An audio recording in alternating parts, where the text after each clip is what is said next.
Now, did you tell them about the 300? You know, when you go,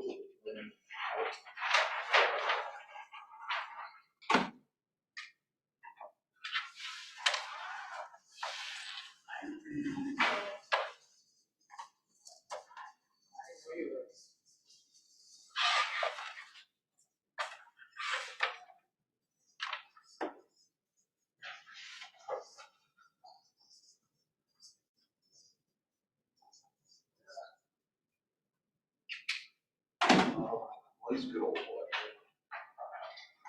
Eric, I see you're on Zoom. If you don't have a copy of the Mortgage Hacks Playbook, you can find it by following this quick QR code that I've made just for this purpose. One step ahead of you, thanks.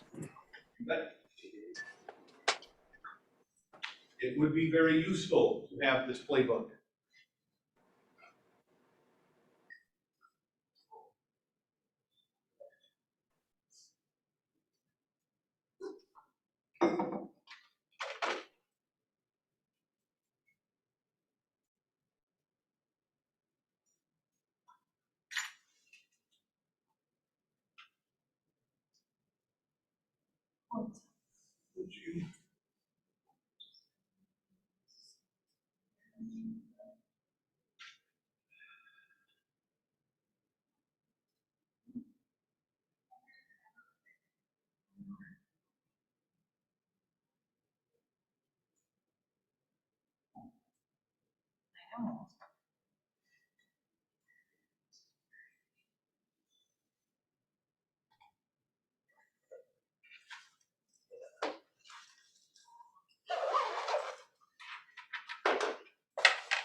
Just more gas. Hi.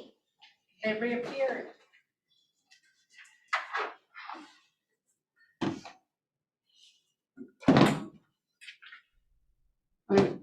How long do I got before you start? A couple minutes, maybe. Okay, I can be back real quick. I got to use the restroom. Hey, Don, thanks for joining us.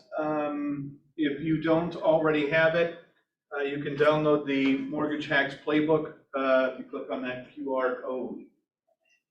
If you are here and you don't have it, you can click on that QR code and it would be advantageous to have it. Got it. He's trying to get it.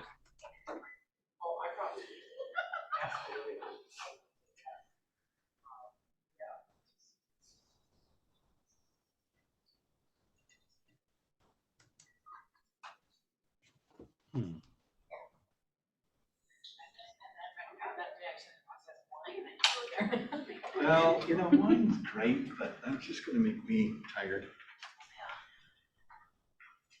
We're having wine? Okay. Just kidding. I have to go show house. Totally kidding. You said you're drinking wine, I immediately looked at Lisa. No, I was just discussing I need a little more gas, and she thought that I was looking for wine, and that's just not going to work for me. It's me more gas, It's not gonna work for me. Which is okay. I kind of feel like you can never have too many tape measures. Newbies, did you get one? No, I didn't. Okay. You don't want, you answered that, right? Thank you. You're welcome. There are other terms. I got one already. Oh, you did? Yeah. Okay. And I have about 4 at home anyways. So I'll take another. You literally You never want have one? too many. No, I have one. Oh, broken legs. But they're Broke your nail. No, legs. I must have been working out with Kiki. Got any good Kiki-isms for today? I had no. tape measure's gonna work.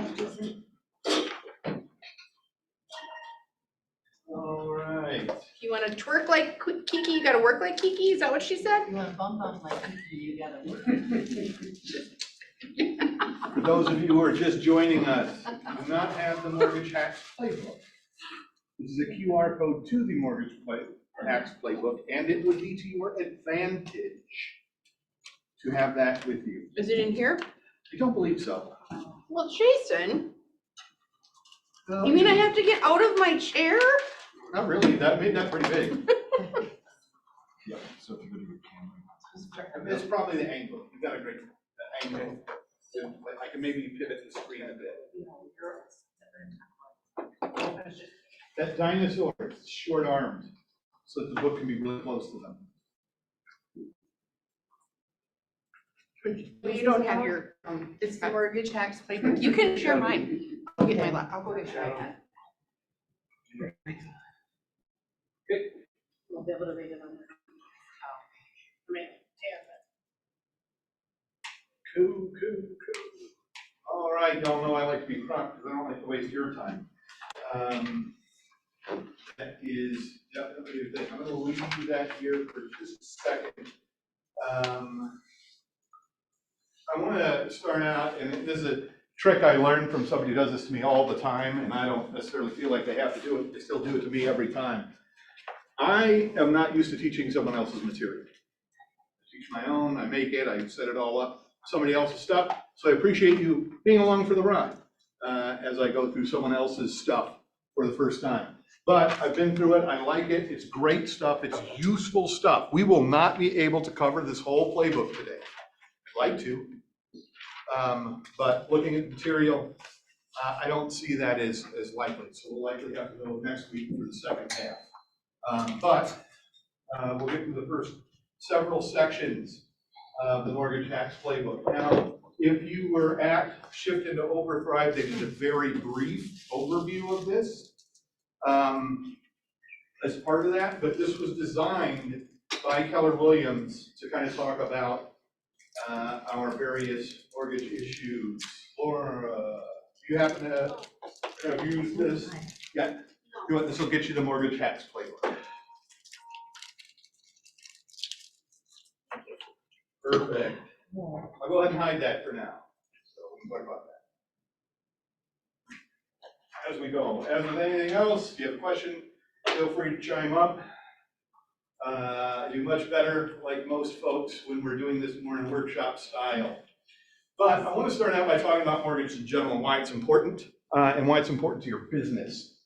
Beginning at the end of last year, but at the beginning of the quarter, the National Association of Home Builders stated that home buyer sentiment hit its lowest level since 2011. You make money by buying and selling homes. People were the least interested they've been in it in 11 years last year.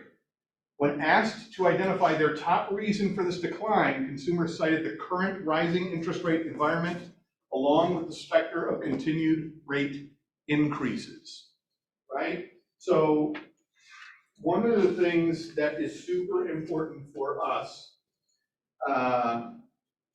to be effective in our jobs, one of the things we talk about is being a fiduciary and understanding the tools that are available for our potential clients is one of the most, in fact, potentially one of the highest and best uses a real estate agent has.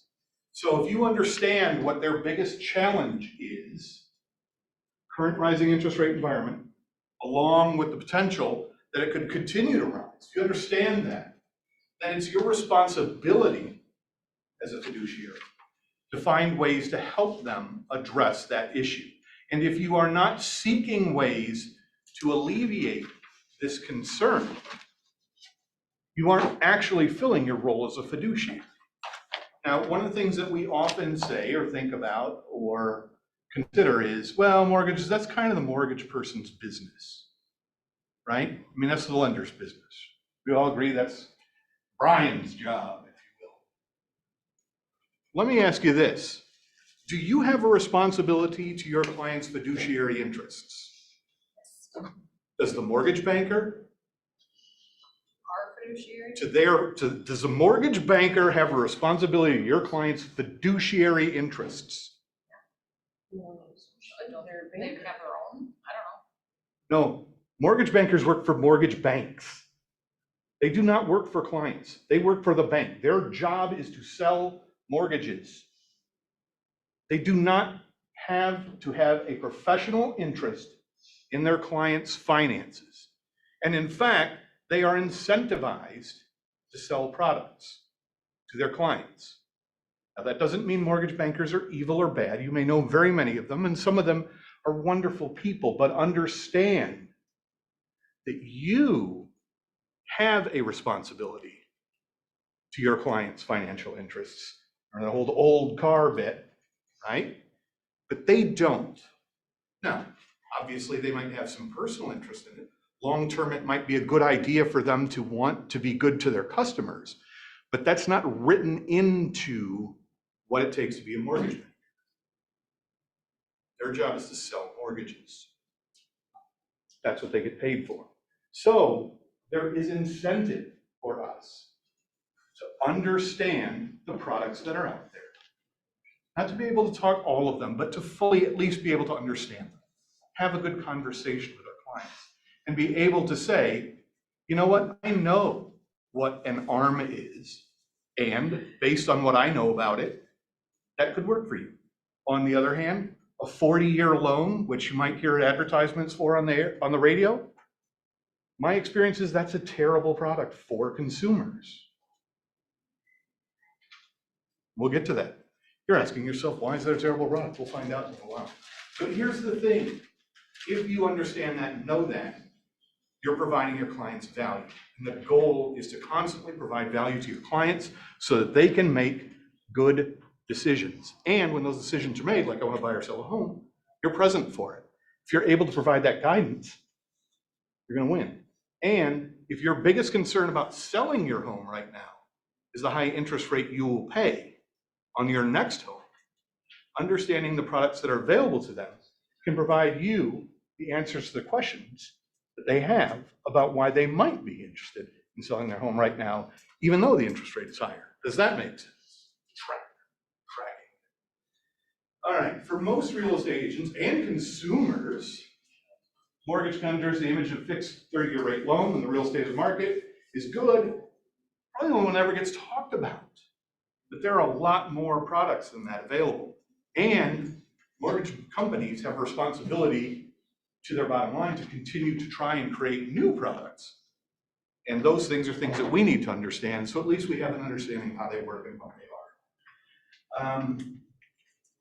I believe as professionals, Keller Williams, we should always present the total picture of our clients.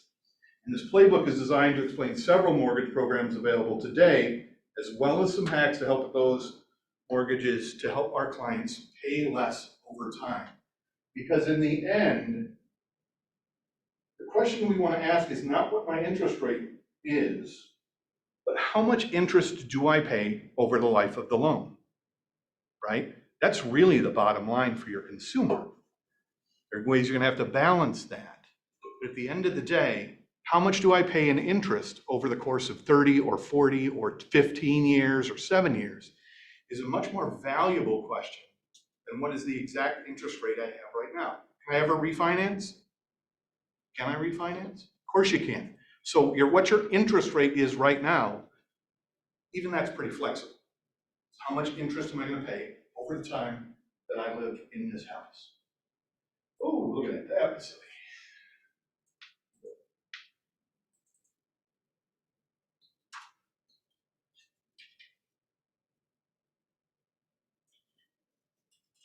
To understand some of the things that we're going to talk about, we want to talk about passengership versus partnership. When the market is going well, the people who we work with are passengers on our bus, right? If we sell a house, mortgage agent can, or a guy who's in mortgage can get paid. We don't sell a house, he doesn't have a transaction yet. We have to do something for him to get it. So he's a passenger on the bus. Title company has no work unless a house is bought or sold. Just don't do much work, right? What about Home Depot? When we sell a home, do people buy stuff at Home Depot? Absolutely they do. Lowe's, carpeting places, plumbers, electricians, you name it. There are many partners we have in our business whose business rely overall on the market being good and housing being bought and sold. Because without that happening, those little jobs start to disappear, and that's a huge impact on our economy. That's why it's so important that the housing market is strong. And whenever we want the economy to turn around, the first thing we do is we talk about interest rates. And when we want the economy to slow down, we talk about interest rates because we want to regulate the rate at which houses are bought and sold. And by doing that, we change all kinds of little economy pieces downstream. Look, I can buy all the candy and gum I want right now, but it's not going to impact the economy in the same way that me buying a house would. There's so many ancillary things that go on there. But all of those things in the economy don't happen without your involvement. As a real estate agent, you are the critical bus driver of this bus. And so understanding that that's good and important is a huge part of what we're doing, because in a shifting market, we can't have all these passengers on the bus, basically riding along with us, but not giving us anything back. We need to think about how do we get into partnership with the people who are riding on this bus, okay? We think of a partner, we want to think of somebody, oh my God, they'd be terrible with that. See what I mean about teaching somebody else's stuff?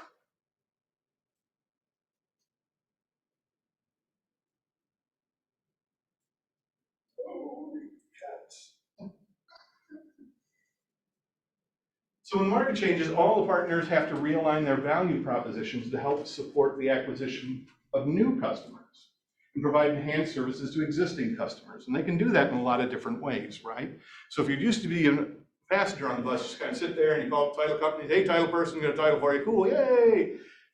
Right, it's shifting market, there's less consumers. I call title person and I need help. In order for you to get work, I need help. And that's an important part of our business. So some of the things that they can do for us is provide market-specific information and marketing support that aids us in converting buyers and sellers clients and keeping in touch with current clients. So for example, our good friend Brian and Drake stood up here today with a lot of marketing information that they can help you with and help you create to get out to your potential buyers and sellers, right?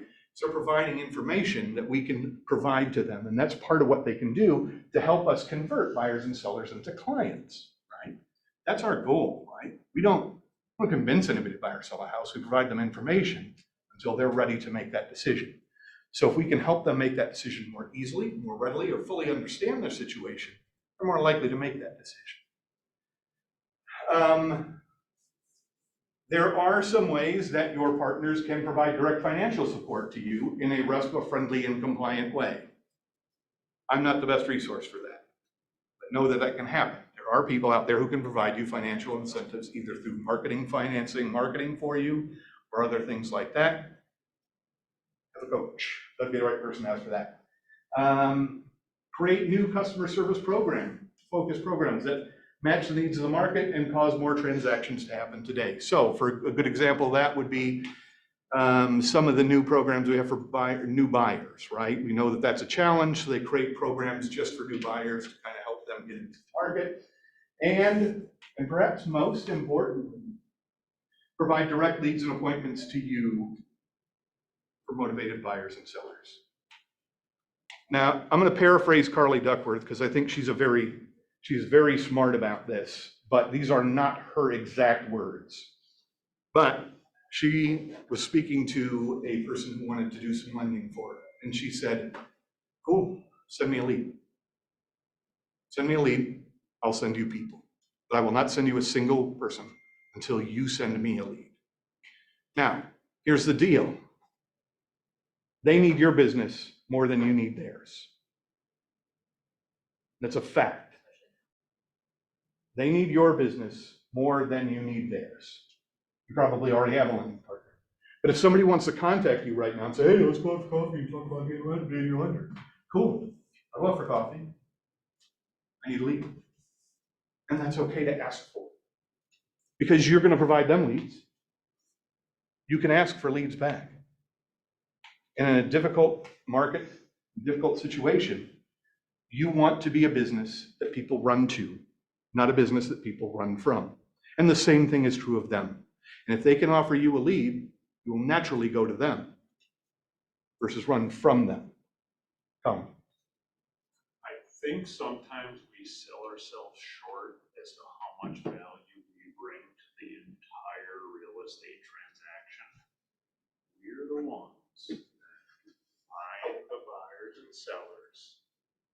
We're the ones that have a relationship with the lenders, the title people, all of that stuff. I think we, by nature, sometimes really sell ourselves short as to how much power we have in those opportunities that we find. There's a reason they want to take us out for lunch or for coffee, like Jason said. It's because we hold the golden key to all the business. Because we have a relationship with those people, and by the time you're done meeting with people and introducing them to the process, they're getting to a point where they trust us so much, they'll pretty much go wherever we tell them. And everybody else in the cycle of business knows that. That's why they Says are. the guy with the ratty hat, the guy that has some shoes and a couple of days. That's just proof that you're correct, because you can wear what you want. Look, that's the truth of it, right? I once heard, No, not you. well. I like your If I could wear it, I would be wearing it. I've been trudging through snowbanks and cold. One of the things that I heard about relationships are, and especially if it's going to be a valuable relationship for you, is no relationship is 50-50. Okay? That's something you're taught when you're young. Relationships should be 50-50. To be honest with you, it's garbage. It's a garbage statement. It doesn't mean anything. You don't measure, you have no idea what the value or cost is to somebody else of what they do. They have no idea what the value or cost of something that you do is for them. So when I say it shouldn't be 50-50, that doesn't mean that you don't put anything into relationships. It means that relationships that are valuable to you are 100-100. You are all in and they are all in. And for you, a relationship with a mortgage banker being at 100-100 is I need leads. That's how I get paid. You don't have those. We're not in relationship. We're friends. We're buddies. Maybe it's your husband or wife. That's a whole different thing. But at the end of the day, for a real estate agent and a lender, the answer is leads. That's the relationship. Anything beyond that is something else. So keep that in mind as you're thinking about your relationships right now and the relationships that you have from a business perspective. Again, talking about business relationships, purpose of this, but I think that's probably true in every relationship you have. 100-100, you're all in all the time. Consumers, though, think the interest rate is the only solution to affordability, right? That's so when they hear the interest rate goes up, oh, I can't afford a house now. That's like that's like the golden ticket, man. As soon as that came out, that's a problem. But that's not true. There are a lot of tools that can help consumers. Unfortunately, these only come out during times when the mortgage rates are high, so we aren't always familiar with them as we want to be or like to be. But since we believe as professionals that we should always present the total picture to our clients, it's time to learn some mortgage hacks. Hey.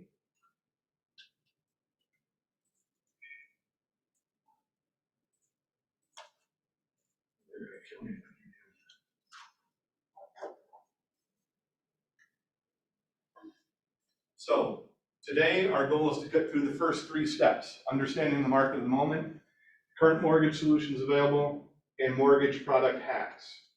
The next set of steps are hacks for current homeowners, knowing the mortgage products your lenders offer, market and advertise mortgage products and hacks, and marketing mortgage products and hacks to your database. These 2 steps here, this is for new clients, and step 7 is for existing clients, right? If I have somebody in my database, how do I market stuff to them? And the other question, how do I market stuff to people who are new clients? So the first thing we really want to get a handle on is understanding the market of the moment. Being the best fiduciary possible begins with being the best local economist of choice for those seeking information about the marketplace. It's not here so we can talk about him. Has everybody in this room been on one of Colin's script calls? Now, I think I've heard almost everyone in there. You get a pass. You get a pass, but you will be. honestly, if you want to know how to be an expert real estate agent, get on that call. He provides such incredible, timely information. You can't beat it. It can't be beat. And I know this is the hard part. He's not in here, so he doesn't want me to say this to you. Actually, I promise you, he absolutely wants me to say this to you. Engage. Say the words.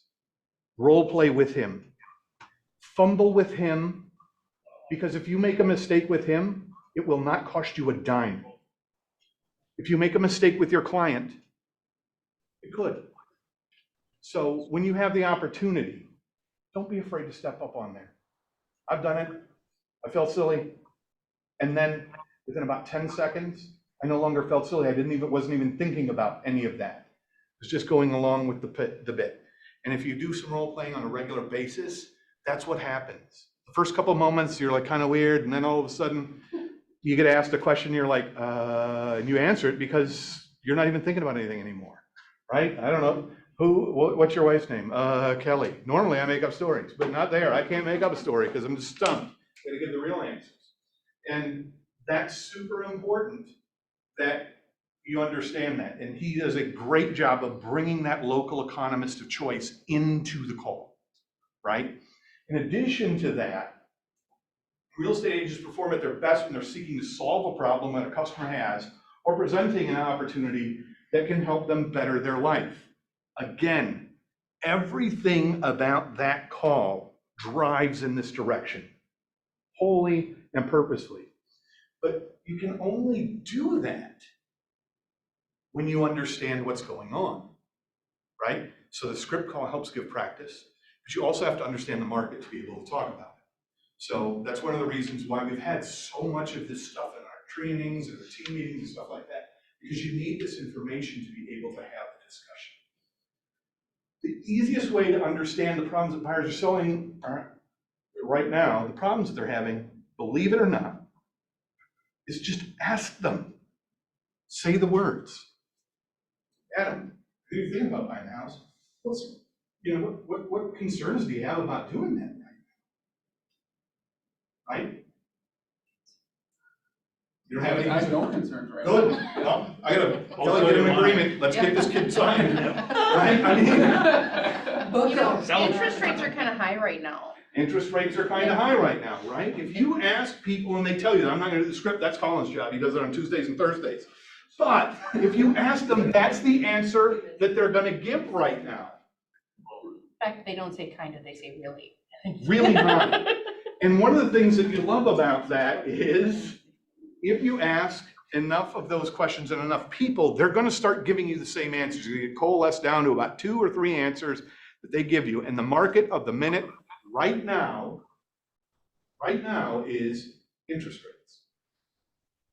That's the main thing that people are telling you. Interest rates are a problem.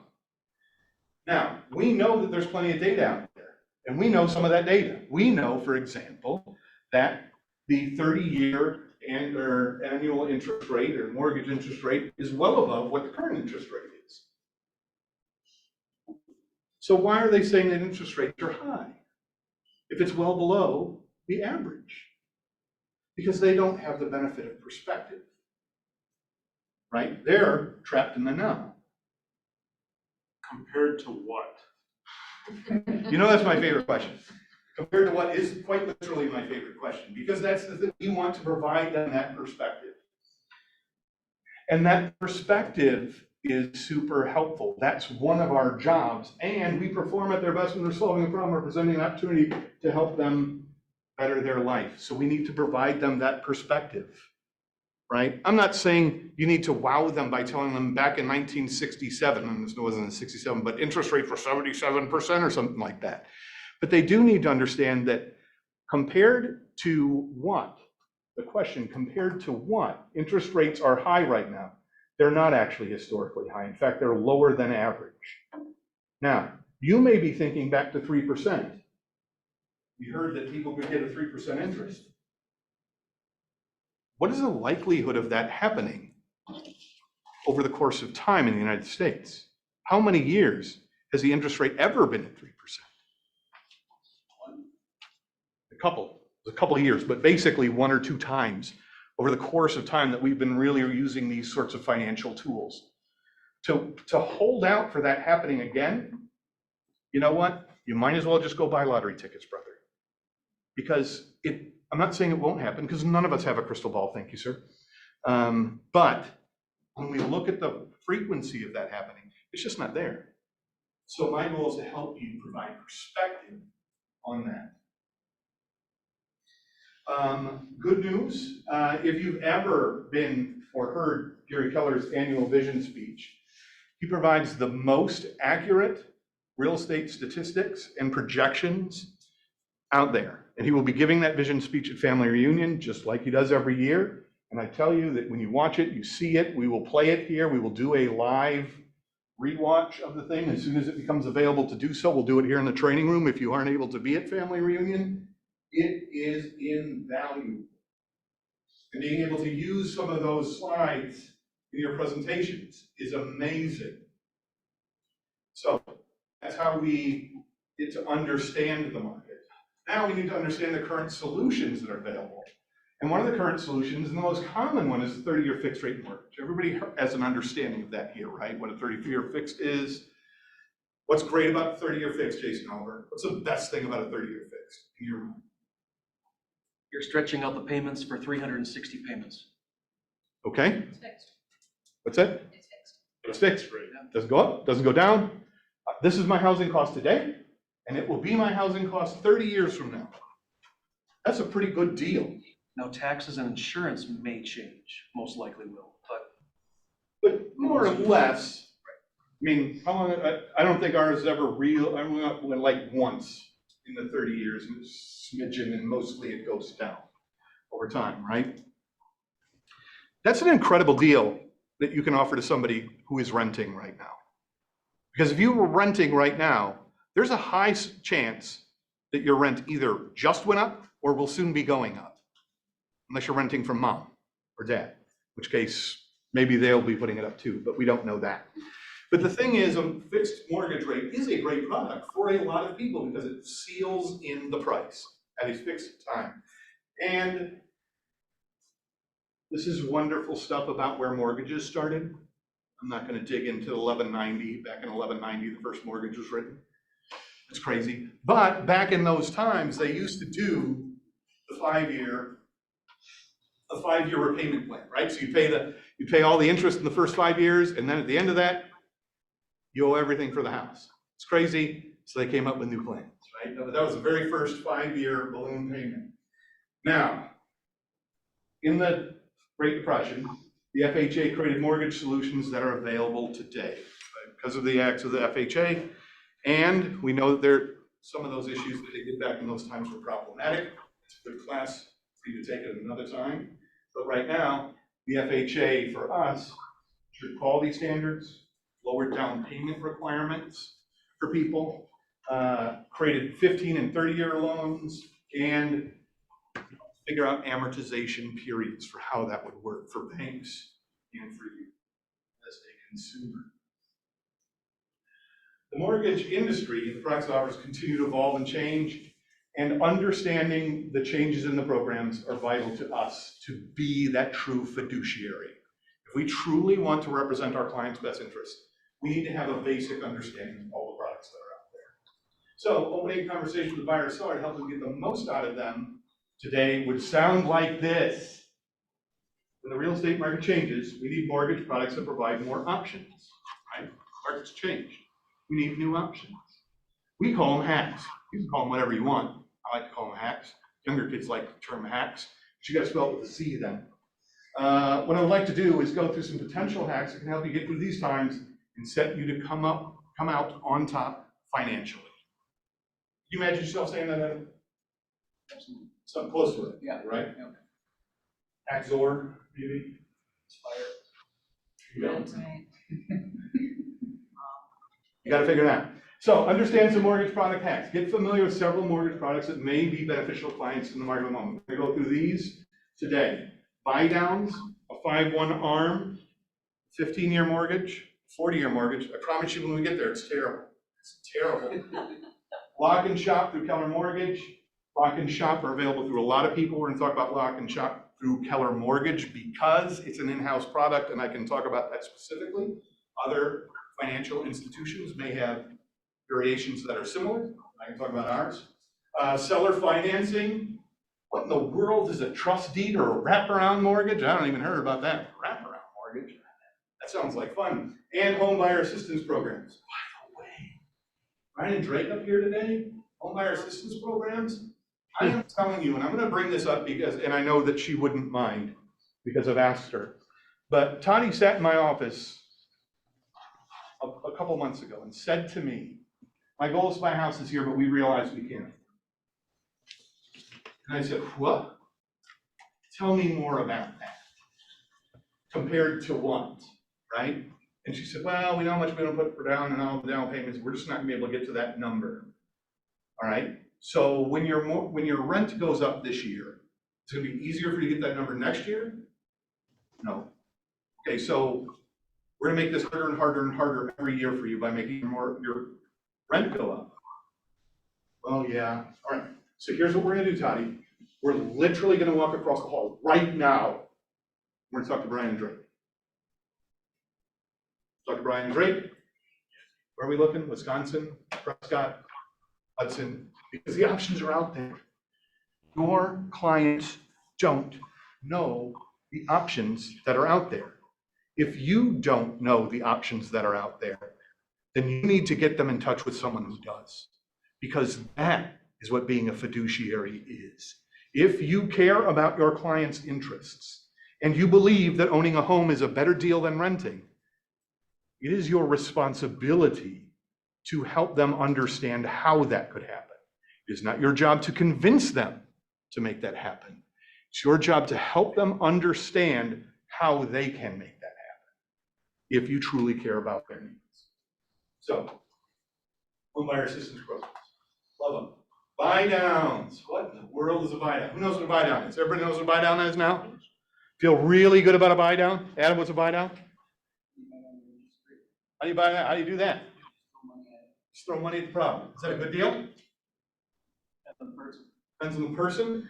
Is it a good deal, Sherry? Short term, yes. Okay. In some cases, the sellers can, for your closing costs, and you can shuffle it over to do that. There's a lot of ways to make that work. And for every single thing, and I just want to throw this out as a quick preface, there are charts for every single one of these options in the book. And there are things in this book that are going to be fixed throughout the exercises. Number one, the purchase price is always going to be $500,000 for consistency. So every exercise we do, the purchase price will always be $500,000. Number two, the down payment will always be 5%. Okay? And number three, the quoted interest rate will always be 7%. So for the purposes of every exercise in this book, those things are fixed. Interest rate buy down. A rate buy down is a way to pay a lower interest rate by paying upfront. Essentially, you're taking money out of your pocket today and say, I want to pay for a lower interest rate. A common misconception is that 1% equals a point, but in reality, a point is about a quarter of an interest rate. So when I'm going to buy down 1 point, that means a quarter of a percent. Okay. When you have this chart, this will show you exactly what the values are of paying 1 or 3 points or no points. And using this chart is a great way to have this discussion with your clients about saving money. So on a $500,000 home, a 7% interest rate with a 5% down payment, typically you're going to pay about $3,100 a month. And over the course of the loan, if you don't do anything special or fancy, you go all 30 years, you show up every month, you send your check in, 360 checks later, you will pay $662,000 worth of interest on the $500,000 loan. Now, I don't know, $3,160 in interest, and $660,000, I don't get to decide. Seems like a lot of money to me, but I don't get to decide. I can tell you that that's a lot better than what it would be if I was renting. Because while that's $662,000 worth of interest, if I was renting that entire time, all of it would be interest, right? However, at a 1 point or 0.25% buy down, it lowers my payment $79. So instead of paying $3,160, it's $3,081. I save $28,000 in interest as a buyer over the course of the loan. Save $28,000 for that initial upfront investment of $4,750. Now, here's how this can work for your buyers, right? If you were to pay that down, you can see that somebody might be able to better afford a house or be more comfortable making this payment than that payment, right? So instead of asking for $5,000 lower on the price of the house, you could use the $5,000 discount on the price of the house to buy down the interest rate. This isn't a 3-2-1 buy down or a 2-1 buy down or a temporary buy down. This is just a straight buy down of the interest rate. So understanding that, if I understand that the most important thing to you is your monthly payment, I know that I might be able to negotiate with the other agent to use that money to come down and then talk with mortgage people to talk about buying down that interest rate. But I need to understand that this is a possibility in order to be able to present this to the consumer, right? I'm going down. So if I move forward on that same $500,000 house and ask for 3% off the price of the house, what would 3% of the price of the house be? $1,500, right? It would cost me $14,000 to buy down 3 points. So this is less than a 3% discount on the price of the house. It would save my buyer $235 to do that. So instead of paying $3,160, I've actually got them now down to a $2,925 payment. Same house, lowered rate. Instead of asking them for a discount on the price of the house, you still have to ask for the discount. Just use the discount to pay down their interest rate. Because I understand that my buyers value a lower monthly payment. So if I understand that, this is a tool I can use. Make sense? Here's the crazy thing. $84,000 in savings over the lifetime of the loan. Colin, if I don't sell a house in 10 days, what am I supposed to discount it by? In 10 days, Yeah. 10 days, you got 10 showings, people looking at it, get no offers. at least 5%. At least 5%. That's 3%. How many more people are interested in that payment? 3, 5? I mean, think about that. If you're representing the seller, that's an option for you too. And an option for you and how you might market those reductions. We talked about that when we talked about 3-2-1 buy downs and stuff like that. But these are permanent buy downs instead of the short-term buy downs on this sort of buy. Now, 3-2-1 seller buy down. We're going to escalate the complexity greatly to make this happen. Jess, Jason, what's a 3-2-1 buy down? well, it's over a longer period of time. Okay. Cool. Yeah, 3 years, and it goes from 3%, 2%, 1%. So basically, they're getting the first year they get 3% less, and it goes to 2, and it goes to 1 on the third year. Then on the fourth year, it would be at the original Interest rate. So what I'm doing is I'm asking the seller to give me as the buyer, I'm representing the buyer, I'm asking them to give me some money. I'm going to go to the mortgage people and say, hey, with this money, I want to pay less interest this year, a little more interest next year, a little more interest the next year, and 4 years from now, I'll start paying the real interest. Why would you do that for your client? What are some reasons that your client might benefit from this process? They have a car loan that will be paid off in 2 years, so they'll have more money each month Cool, that would make sense to me. What else could be out there? If they're getting married and have more income coming into the household. That would be another example of ways that that number might be more palatable than 4 years from now. What else? Do I refinance if the interest rates come down in a couple of years? If I think the interest rates are going down, this could be to my advantage because I'm paying a lot lower interest rate up front. And then they get to keep that money that's put in a little set aside for this. Yes, without overcomplicating, yes. Right. Right, so there's a lot of different reasons. What about this? Have any of you ever worked a W-2 job where you got a raise every year? If you could depend on that raise, right? It's gonna even itself out over time. If you were gonna get a 3% raise, and your interest rate only went up 1%, you're getting a little bit ahead of the game. You're winning the game.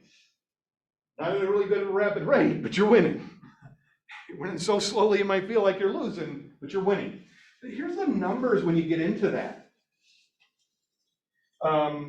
So no buy down, no reduction. Same $500,000 house, 5% down payment, 7% interest rate. Our total monthly payment is $3,160. A $25,000 price reduction just off the top. If they said, you know what, we're going to do the 5% that Colin said because we haven't had anybody looking at the house. We go 5%. That would mean if I would have jumped in now, my payment would only be $3,002, and I'd save $158. Seller had to pay $25,000. Instead, we do a 3-2-1 buy down with the same, essentially the same money. It's actually $21,000 instead of $25,000. Okay, but with that same set, my first year monthly payment is $2,200. Not $3,000. $2,200. That's a big chunk of money. And then the second year, it does go up, $2,550. We said, hopefully I'm getting that raise. I'm counting on it. Better be there. Better work hard. You know, no goofing around. And then that third year, it goes to $2,848. And then finally, in the fourth year, it's back up to $3,160. If anything happens during that time and I refinance it for a lower rate, I win. I continue to get those raises every year. I win.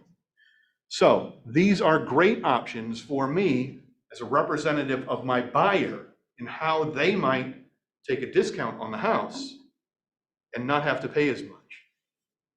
So I see a house, it's on sale for $500,000, drops to $475,000. Hey, what if we give you the $500,000, but we do the 3-2-1 buy down? Right? It makes sense for my buyer to be at this price, $2,268 this year, than it does for them to be paying $3,160. It's a huge difference for them. $900 a month? Yeah, the difference between them being able to buy or not. That's a huge difference. And for a lot of your clients, this is that's yes or no money, easily. So, And they have to qualify at that higher rate. you have to qualify at a higher rate, and that's where you got to get the mortgage guy involved. 10-year savings is $21,768 for your buyer. But it's a tool that you use. And if you understand it, you can offer it. If you don't even know what it is, you can't talk about it. 2-1 buy down, guess what? It's the same thing, but less. Smaller, shorter, more compact. 2%. Fun size. Yes, fun size. It's like a little Snickers bar that I can get. They got little Snickers bars in there, I'm not charging you. Yeah. See, there you are, fun size. 2-1, same thing, smaller deal, costs less.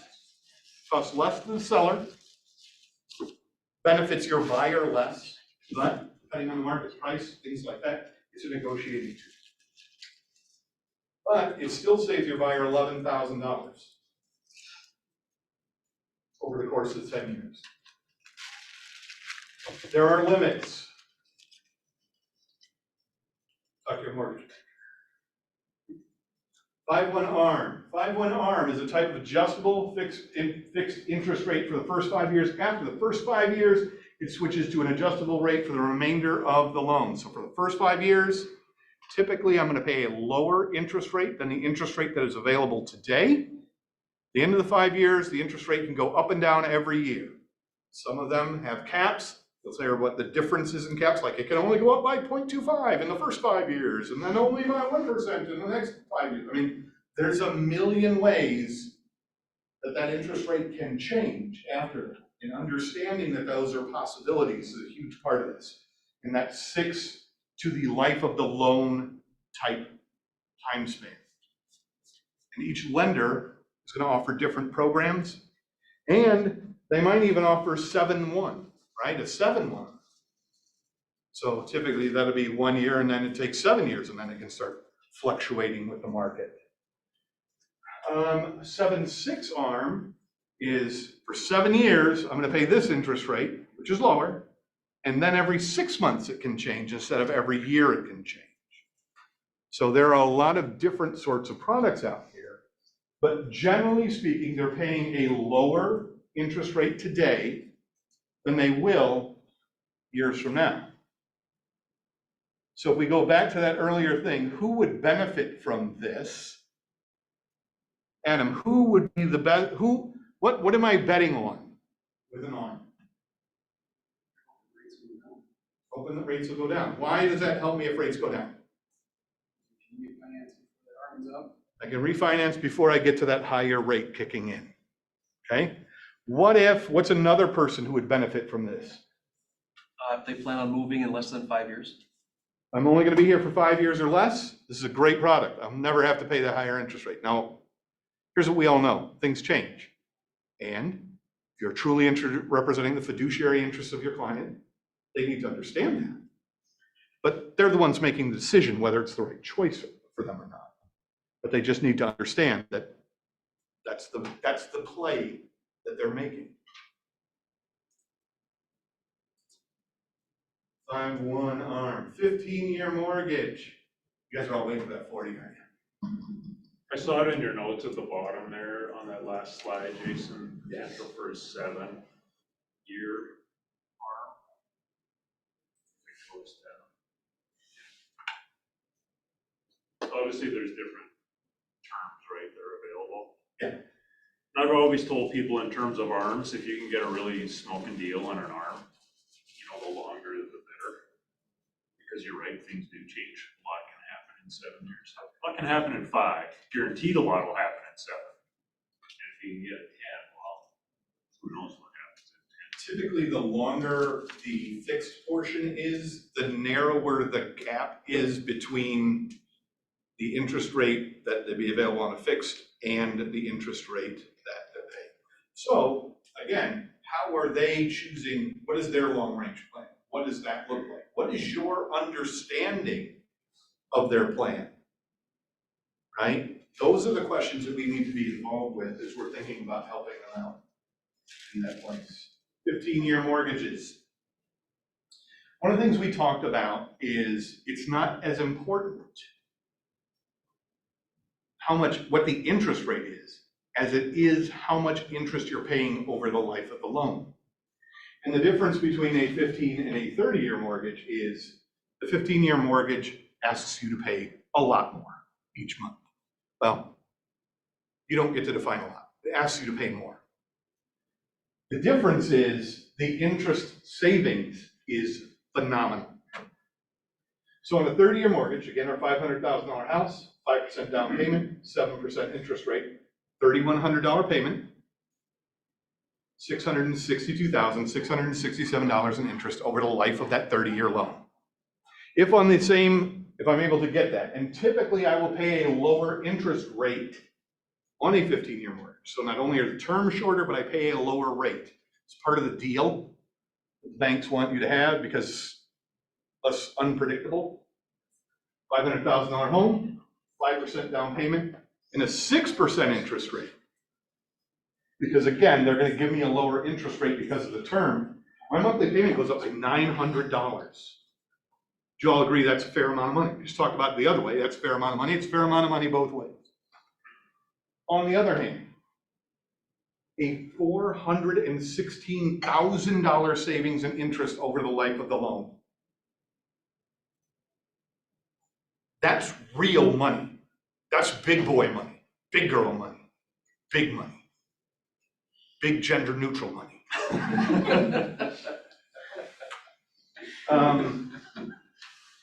Here, and the crazy thing is, you compare the two loans, they're amortized same way. The day you pay off the 15-year note, end of that, pay off 15-year note, your buddy with 30-year start the same day, he still owes 72% of the purchase price of the house. He owes 72%. So if he sold the house, 72% of his loan is still due after 15 years.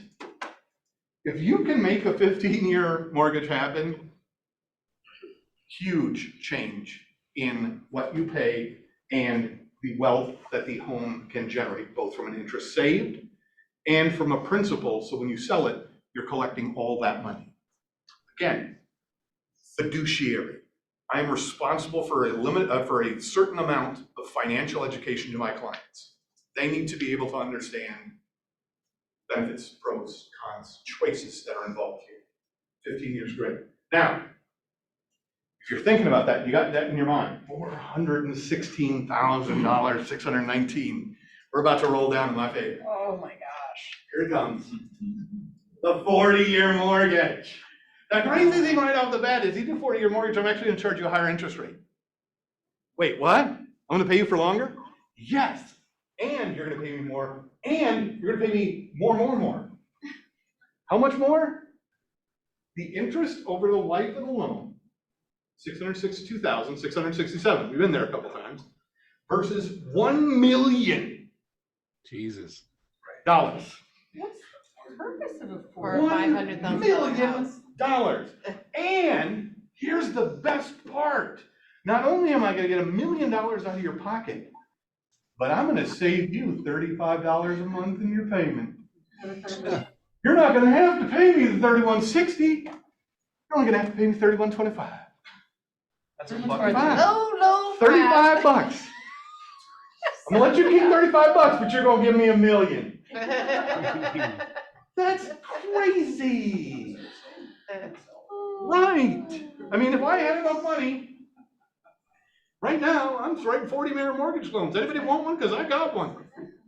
That sounds like a great business to be in. So don't do this. Why is this even out here? Who's doing I this? think those are, Are they lower credit score people? I think they're working their way into the system. So I think what's ultimately gonna happen is those interest rates will come down for that product, but they're new. And you start getting like coast, right? West or East Coast, where your average house is $1.5 million. I think ultimately when the interest rates come down on these, that's where they're going to come into play. Because when the interest rate does come down, if it does, it's going to afford people the ability to make their monthly payments. That's the only way they're going to be able to get into houses, right? Yeah, in California, at least for a long time, the interest-only mortgage was a thing. And you know, basically you're betting on the appreciation of the home, but you're never paying the principal. It's the agreement. You're never paying the principal, interest only. Because when you're paying $1.5 million for a 3-bedroom home, you know, that's a very different story than, you know, the prices here. So again, we talk about mortgage people are gonna find a way to sell mortgages. No matter what the price of houses are, doesn't matter what your average income is, they're gonna find a way to do this. You just need to know that for almost any one of the consumers you're gonna run into, this is probably not a good deal. And if they heard about it on the radio, you should probably advise them that's something they should steer Turn the radio off. clear. Yeah, stop listening to that thing, it's crazy. Get them this graph and then they'll be like, yeah, I get it now. All right, lock and shop. Everybody know what that is? You know what a lock and shop is? No. Sherry, lock and shop. Lock and shop? Hey, Keller Mortgage allows borrowers to get pre-approved for a loan and lock in their rate for 120 days while they shop. That's all it is. I mean, there's a million different names for it, but basically I'm gonna lock in my rate and allow me time to buy a house.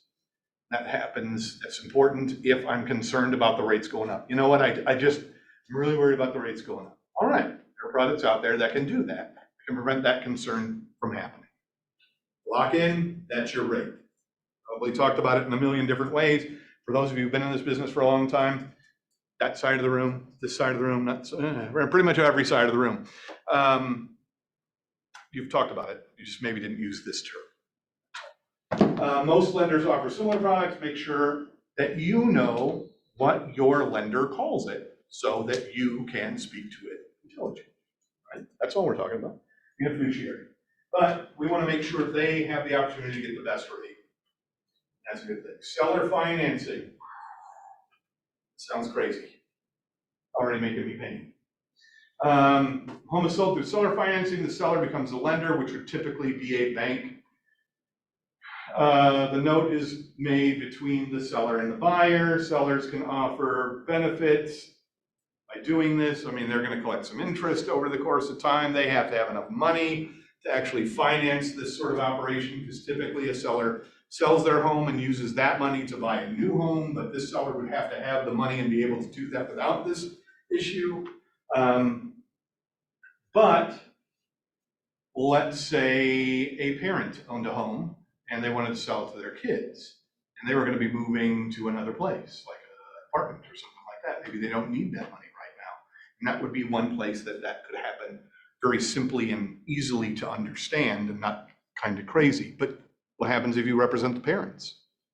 What happens if you represent the kids, right? Understanding that this is an option, that the seller could finance the thing, those are options out there, is important. Leasing to own, assumable mortgages are also in the same places. Jason, what's an assumable mortgage? Basically, you're allowed to take over the existing loan contract on a house. So a good example of a place that would happen would be with a VA. VA is an assumable mortgage if the other person is also a veteran. So the Veterans Association offers a loan, another veteran wants to buy that home, they can often assume the existing mortgage, okay, which allow them to pay the rate that the initial veteran got, which right now could be very good. There could be a lot of veterans out there with a really low interest rate, but want to move for various reasons. Like they got transferred to another base.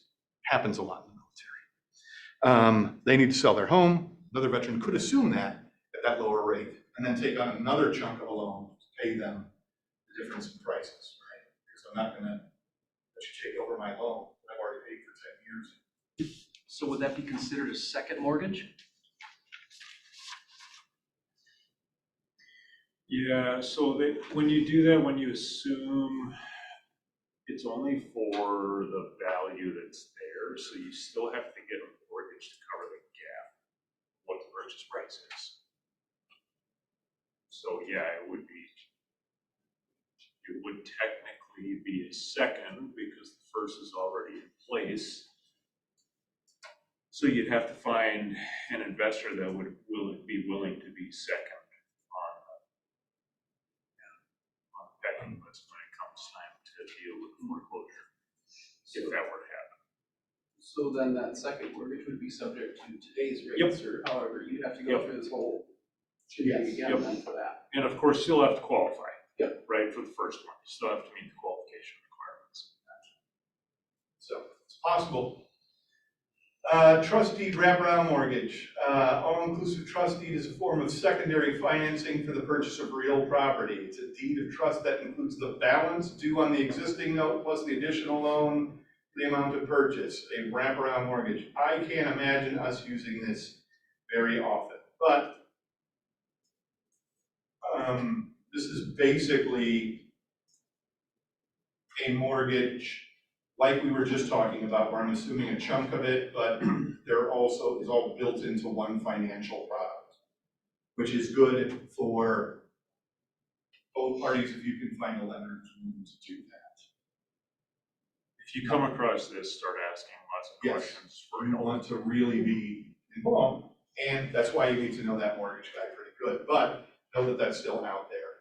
And what I think is really one of the most important things, if you want to get this website right now in your thing, federal programs that are available, usa.gov/buying-home, buyer assistance programs that are available right now for your buyers. Understanding that, talking with my good friends Brian and Drake as an example, or whatever mortgage lender you currently partner with, having them help you create first-time home buyer material to market on a regular basis is an important part of your marketing rotation. You need to be touching your clients as often as humanly possible. And I promise you right now that the youngest generation who is able to buy homes right now has no idea how much money is out there to help them. You might know, but they don't, because they turn on the news and are told every day, every minute, that it is impossible for them to make it in the current world. That's what they're told. And if you're not helping them understand what is available for them, then you're doing them a disservice. And if those people are your friends and your family, you owe it to them to get educated and be able to help them. And that's really what this part of the program is about. First half, how do we help them? These sorts of things, right? How do we go out and figure these things out? Get out there and market them on a regular basis so I can have an honest conversation about you, about being a true fiduciary and representing your financial needs so that you can solve the problem you have. And it's a problem when you're renting. It's a problem when you live in a house that's too small for your needs, or when a house is too big for your needs. Those are real problems. And a realtor's job is to solve problems that our clients have, help them understand that there are solutions available to them on a regular basis. Also, state programs, honestly, your best bet for state programs, start with the information that I'm sure Drake has put it in the Facebook group already. If he hasn't, it will be there before the end of the day. Understand those programs that are available for you. Incredible, incredible gift you can give another human being. You can help them find a home and they didn't think it was possible. That's an incredible feeling to be there with them on closing day, leaving their first home. That's huge. I promise you, the day that happens for you the first time, it's the day that you won't forget. If you've already done it, you know what I'm talking about. That is a huge, huge thing. And understanding that is super important. So next week, same time, we'll start with understanding mortgage hacks for homeowners. How do I pay this off? How do I get my payments down? How do I save money and interest over the long haul?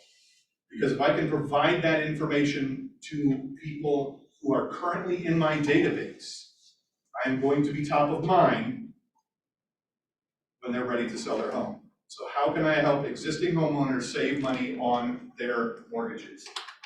And then we'll talk about how to talk about people who are thinking about selling their homes, how we can help them, and on down the line. All right, any questions I can answer today? Are we talking about mortgages and stuff? Yes, yeah, it's a great question. Is next week at 2 Thank you, o'clock as Jason. well? Next week at 2 o'clock. Thank you. Thank you. You can. I have a 1 o'clock. 1:30. We have to be. I know. We'll have to move at 3:30, okay? Come back. We